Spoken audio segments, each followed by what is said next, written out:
surgió una idea. Reunir a un grupo de personas excepcionales. Para ver si podíamos convertirnos en algo más. Y cuando nos necesitaran, poder librar las batallas. Que ellos jamás podrían.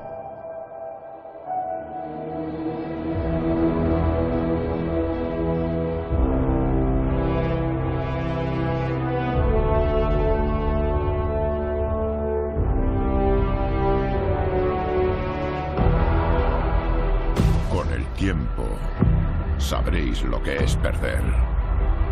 Sentir desesperadamente que tenéis razón y fracasar igualmente.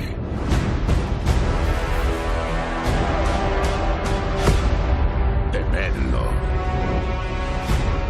Huid de él. Aún así el destino llega.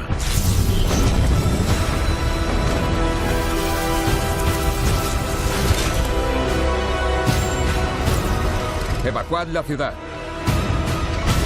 Activad todas las defensas. Y traedle a este hombre un escudo.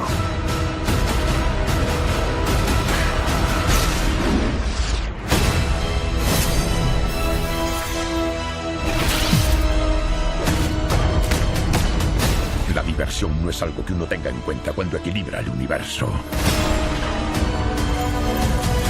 Pero esto... esto sí que me hace sonreír.